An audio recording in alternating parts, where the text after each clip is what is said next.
Hello बच्चो, कैसे है सब? बढ़िया. चला तर आपण पाहूया इयत्ता 10वीचा दुसरा धडा. काल आपण कविता समजून घेतली.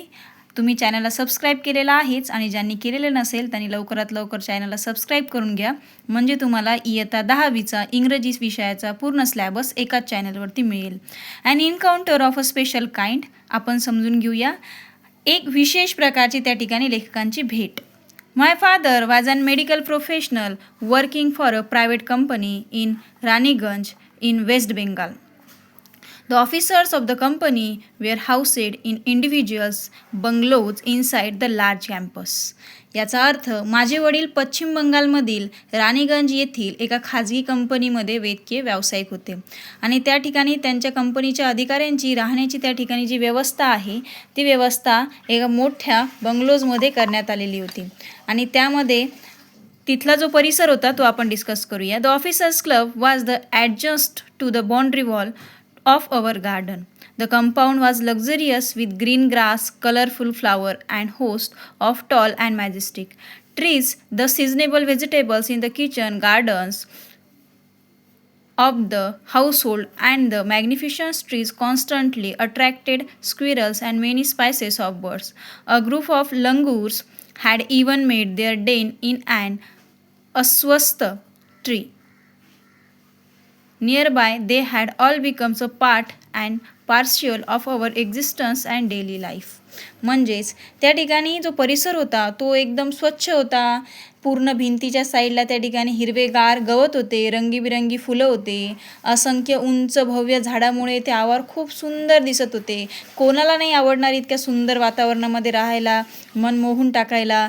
घरातील परसबागेतील हंगामी भाज्या होत्या, जसं भव्य झाडं होते आणि या सगळ्या निसर्गरम्य वातावरणामुळे त्या ठिकाणी पक्ष्यांचा किलबिलाट होता. खारुताई असेल, त्यानंतर त्या ठिकाणी बर्ड्स असतील, पक्षी असतील, त्या ठिकाणी नक्की त्या परिसराला भेट देण्यासाठी यायचे आणि त्यामध्ये विविध झाडे असतील, पालेभाज्या असतील, हे पक्ष्यांना आकर्षण करून टाकणारे असतील आणि अजूनच हे वातावरण खुलून दिसायचं. जवळच्याच एका अश्वत्थाच्या झाडात वानराच्या एका कळपाने तर आपले घरटेच बनवले होते. ते आमच्या अस्तित्वाच्या आणि दैनंदिन जीवनाच्या अविभाज्य भाग बनले होते, असे रायटर आपल्यासमोर स्पष्ट करतात. समोरचा स्टांजा समजून घेऊया. A small incident. एके सकाळी काहीतरी घटना घडली. सॅटर्डे, शनिवारचा दिवस होता. त्या ठिकाणी आफ्टरनून, दुपारची वेळ झालेली होती. Left a profound effect and me and unfolded before my eyes a whole new dimensions to the wonders of God creation. आणि त्या दिवशी मला त्या ठिकाणी एका विचित्र घटनेची अनुभूती झाली, म्हणजे चमत्काराचं एक संपूर्ण नवीन परिमाण माझ्या डोळ्यासमोर उलगडलं. पूजेच्या त्या ठिकाणी आम्हाला सुट्ट्या देण्यात आलेल्या होत्या आणि ह्या काही दिवसाच्या ज्या सुट्ट्या होत्या त्या सुट्ट्यांमध्ये मी बाकी मुलांप्रमाणेच त्या ठिकाणी सणासुदीच्या काळात खास मुलांसाठी आकर्षक असणाऱ्या विविध मासिकांमध्ये त्या ठिकाणी पुस्तकं वाचत होतो. परंतु माझ्यासमोर त्या ठिकाणी एक घटना अशी घडली. काय बरं घटना घडली लेखकांच्या जीवनामध्ये आपण समजून घेऊया. काय सांगितले लेखकांनी समोर, की पूजेच्या व्हॅकेशन होत्या, सुट्ट्याचे त्या ठिकाणी पूजेच्या सुट्ट्या देण्यात आलेल्या होत्या आणि माझ्यासाठी एक खूप चांगली संधी होती. मला पुस्तकं वाचायला खूप आवडतात आणि त्यावेळेला मी त्या ठिकाणी सुट्ट्यांचा आनंद बुक रीडिंग करून घेत होतो. समोर काय सांगतायत लेखक. After a heartily lunch my parents and my younger sister lie down for afternoon nap and I settled down with a storybook. The quiet afternoon presented the perfect backdrop for reading an adventure story. The silence was occasionally broken by the sound of my family snoring, the intermittent chirping of house sparrows, the harsh cawing of a crow, the shrill call of a kite flying high above the ground. Minutes ticked by, I become deeply absorbed in a book. आणि मी पुस्तकामध्ये एकदम रमणीय झालेलो होतो. त्यामध्ये त्या ठिकाणी आमचं दुपारची वेळ झालेली होती, तर आम्ही भरपूर जेवण करून घेतलेलं होतं आणि माझे आईवडील, माझ्या लहान बहिणी दुपारच्या झोपेसाठी गेली होती आणि मी गोशीचं पुस्तक घेऊन बसलेलो होतो. मी शांत दुपार एक साहसी कथा वाचण्यासाठी अगदी योग्य पार्श्वभूमी होती. त्यावेळेला माझ्या कुटुंबाचा घोरण्याचा आवाज असेल, चिमण्यांचा अधूनमधून येणारा चिवचिवाट असेल, कावळ्यांचा कर्कश आवाज असेल आणि जमिनीपासून उंच उडणाऱ्या घारीचा तीव्र त्या ठिकाणी आवाज असेल.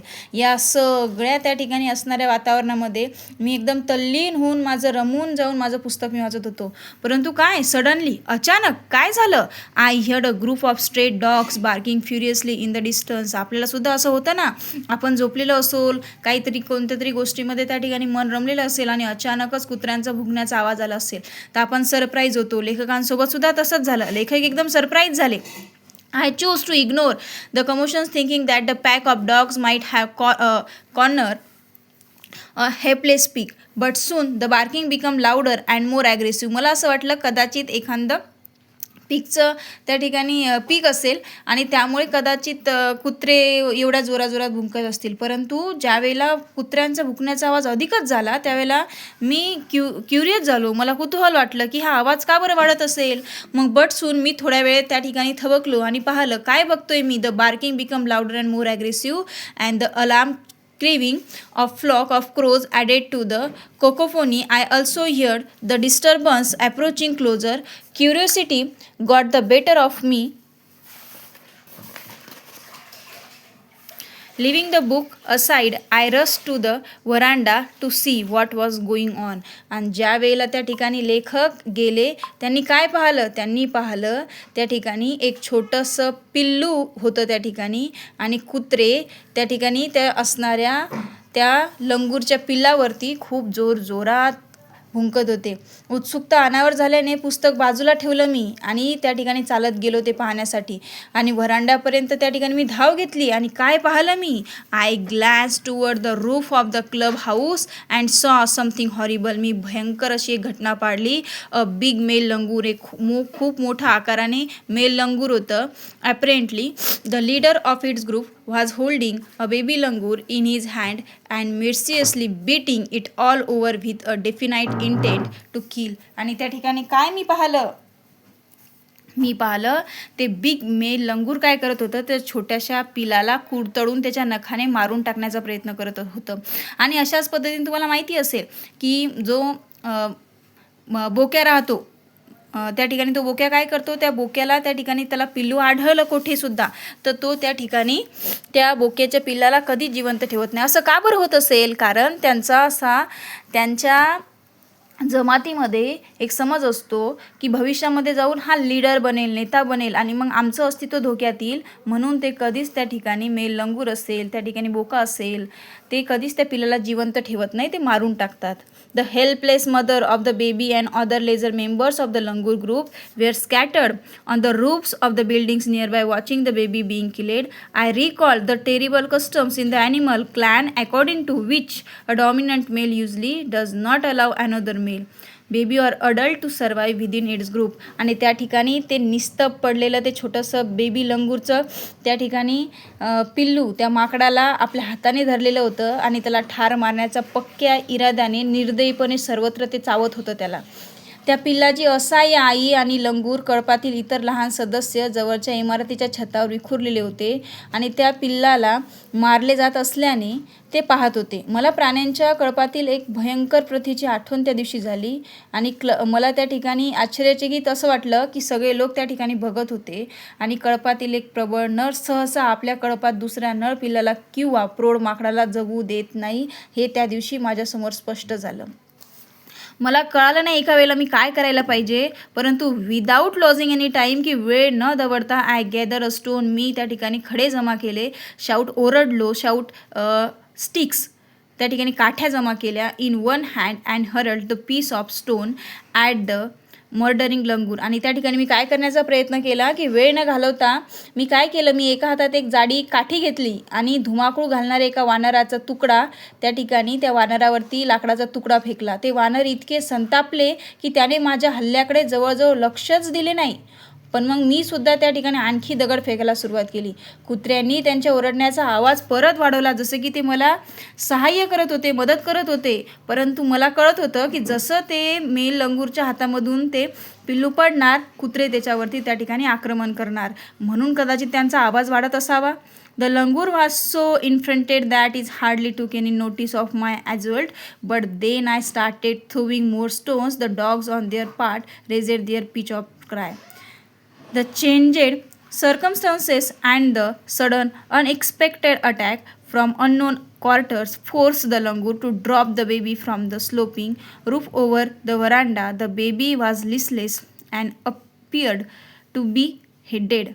As its baby started to slide down, the excitement of the pack of dogs grew manifold at the prospect of the good kill and meal.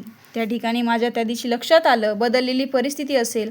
अज्ञात ठिकाणाहून झालेल्या अचानक अनपेक्षित हल्ल्यामुळे वानराला आपल्या पिल्लाला व्हरांड्याच्या उतरत्या छतावरून खाली टाकावे लागले. ते पिल्लू त्या ठिकाणी निष्प्राण पडलेलं होतं. जसं असं वाटत होतं कदाचित त्याच्या जीवामध्ये प्राण उरलेला नसावा. त्याचे शरीर खाली घसरू लागताच एका चांगल्या शिकारीच्या जेवणाच्या अपेक्षेने कुत्र्याच्या कळपाचा उत्साह अनेक पटीने वाढलेला होता. अशा पद्धतीने आपण पार्ट 1 डिस्कस केलं. आता त्या ठिकाणी पार्ट 2 जे आहे ते आपण उद्याला डिस्कस करणार आहे.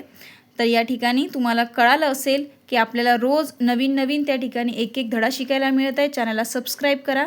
पार्ट 1 आपण उद्याला डिस्कस करूया.